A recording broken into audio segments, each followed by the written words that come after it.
Once we have estimated the diffusion tensors as a function of position in the image, we can estimate quantitative maps that describe the important diffusion properties. To review, the diffusion tensor is a 3x3 matrix with the diagonal elements corresponding to the diffusivities along the x, y, and z axes. The off-diagonal elements correspond to the covariances of the diffusion displacements between x, y, and z.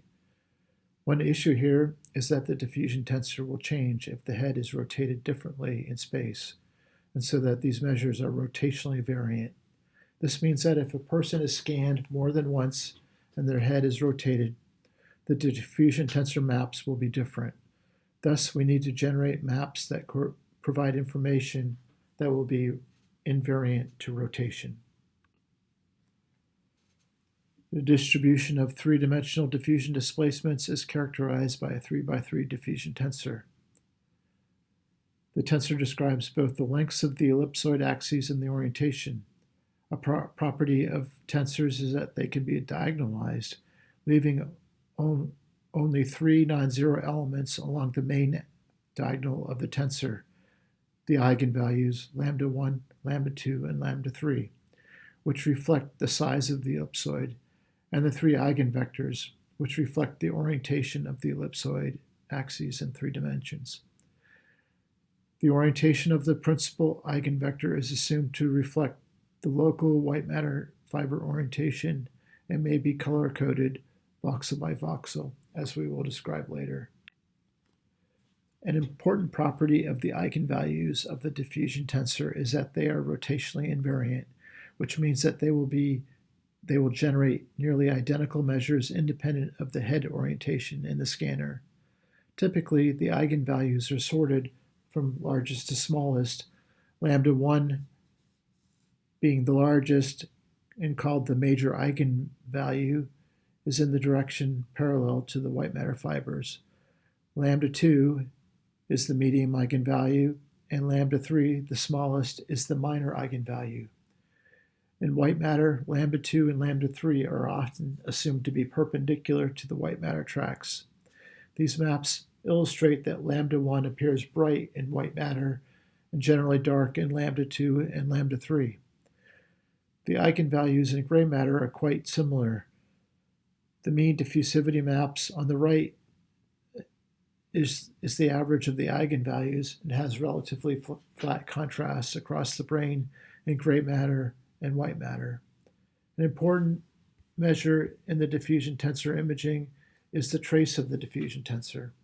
The trace is defined as the sum of the diagonal elements, which is dx x plus dyyy plus dzz. And an important property of the trace is that the measure is rotationally invariant.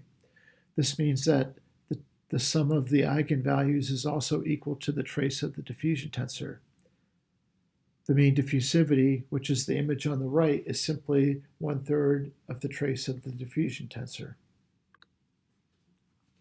The tensor eigenvalues offer an opportunity to start to characterize tissue microstructural properties.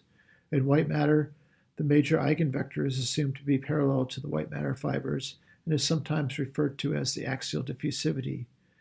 In studies of axonal injury, the axial diffusivity has been shown to be reduced with the degeneration of the axons. The medium and minor eigenvalues are assumed to be perpendicular to the white matter fibers, and the average of the two is sometimes referred to as the radial diffusivity and has been shown to be sensitive to myelin changes in white matter.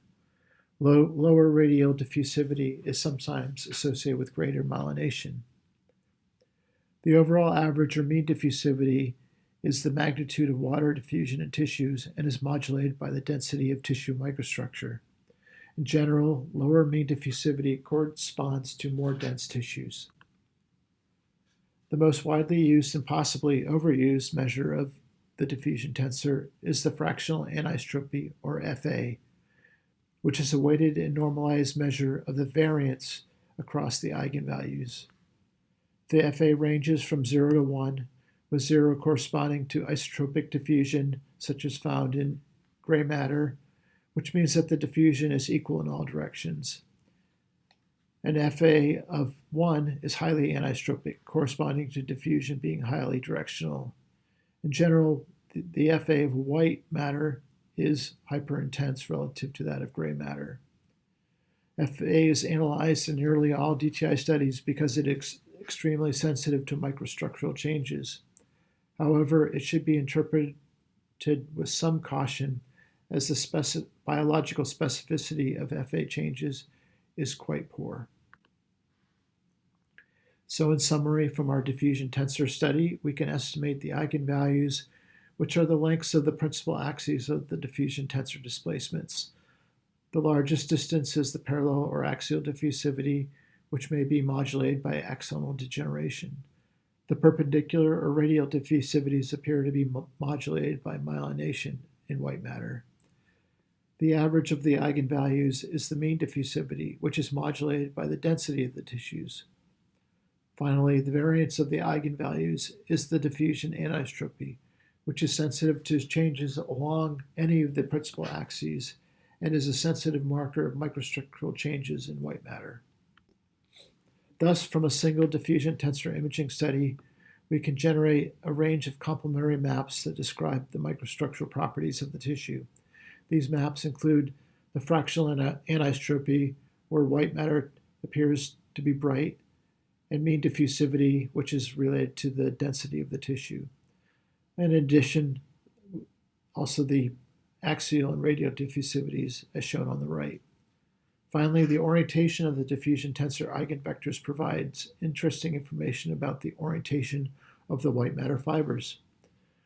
The lower right image in the second column shows that the color may be used to represent white matter orientation using the major eigenvector.